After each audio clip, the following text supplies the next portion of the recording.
हिच्या आईला बोलवणे इतकी फुरसत राहिली नाही.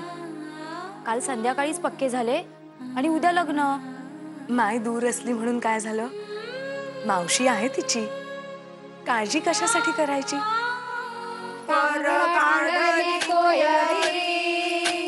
तुझ्या लग्नाची तयारी जाऊ.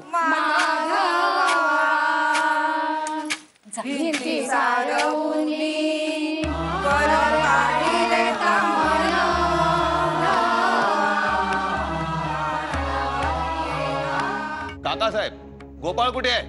गोपाळने काय केले? इतक्या अपरात्री एका सभ्य माणसाच्या घरी येऊन असा जाब विचारता, याचा अर्थ काय? आम्ही फुकाफुकी इथे आलेलो नाही आहोत. हा गोपाळ कुर्लेकर समोर उभा आहे तुमच्या. विचारा काय विचारायचं ते. चला रे चला. श्रीपाद गोगटेला कधी भेटला होता शेवटचे? काल संध्याकाळी, त्यानंतर नाही. कशासाठी भेटला होता तुम्ही? 4 दिवसापूर्वी मधाचे पोळे काढले होते घराच्या मागच्या अंगणात.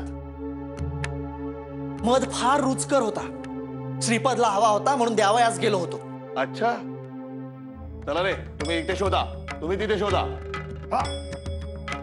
प्रखरपणे जपलेल्या तत्वांशी अशी तडजोड. साऱ्यांना असेच वाटेल. मोठाली भाषणे दिली, परंतु वेळ आल्यावर मात्र कच खाल्ली.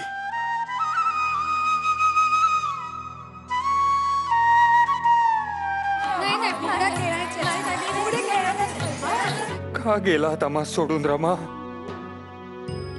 आज आपण असता तर हे धर्मसंकट ओढावलेच नसते आमच्यावर.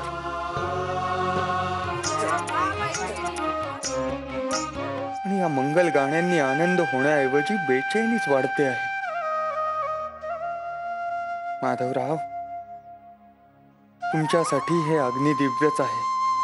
तुमचं नशीब थोर म्हणून तो गोगटे नाही सापडला इथे. नाही तर फक्त गोपाळरावच नव्हे तर तुम्ही सगळे गोत्यात आला असतात. तो श्रीपाद गोगटे काय आमच्या हातून सुटत नाही. आणि जर का त्याच्या तोंडून कुर्लेकरांचं नाव आलं तर तुम्हा सर्वांची मात्र खैर नाही.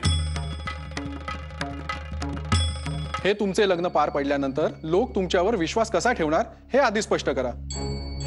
चुलता आहे मी तुमचा, घरातले आहे म्हणून बोलतो. नारायणराव, पुरे आता चर्चा.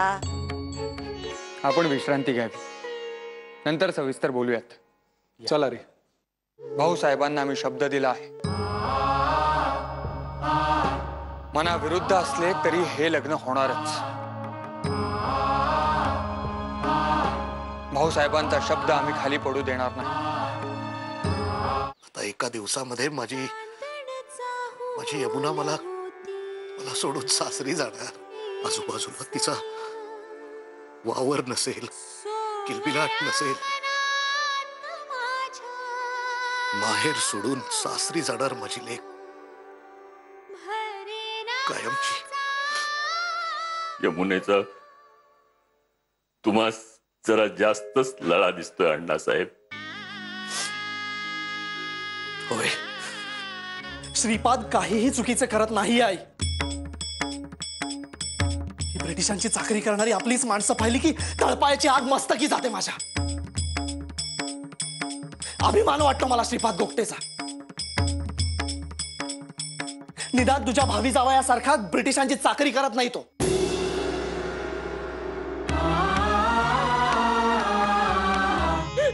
देवा, माझ्या गोपाळचे रक्षण कर आणि माझ्या यमीचे लग्न अगदी निर्विघ्नपणे पार पडू दे देवा.